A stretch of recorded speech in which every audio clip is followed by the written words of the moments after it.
कुंभमेळा येतोय म्हणून त्र्यंबकेश्वरमध्ये इन्व्हेस्टमेंट अजिबात करू नका. कारण त्र्यंबकेश्वरची व्हॅल्यू फक्त आजपुरती नाही तर भविष्यात खूप ग्रोथ होणार आहे. आणि हो, त्र्यंबकेश्वर फक्त हे एक तीर्थस्थान नाही तर एक टुरिस्ट डेस्टिनेशन देखील बनतंय.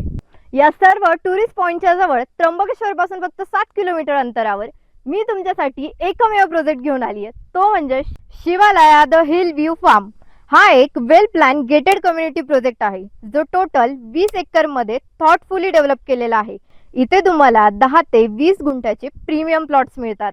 प्लॉट घेताना सर्वात महत्त्वाचं असतं ते म्हणजे आपल्या प्लॉटची सिक्युरिटी आणि मेंटेनन्स. पण आता त्याचंही टेन्शन नाही, कारण शिवालया तुम्हाला लाईफ टाईम मेंटेनन्स देखील देत आहे. 24/7 CCTV security, solar light system, QR code based entry gate, children play area, नाना नानी park, well maintain internal roads अशा अनेक अम्युनिटीज देखील आहेत. आणि विशेष म्हणजे 1.5 लाख लिटर पाण्याची टाकी देखील बांधण्यात आली आहे. आणि इथे रेट बद्दल बोलायचं झालं तर इथे फक्त 4 लाख प्रति गुंठ्याने तुम्हाला प्लॉट मिळत आहे. त्यामुळे फक्त आता कुंभमेळ्याचा विचार न करता स्मार्ट फ्युचर इन्व्हेस्टमेंट करा आणि एकदा नक्की शिवालयाला व्हिजिट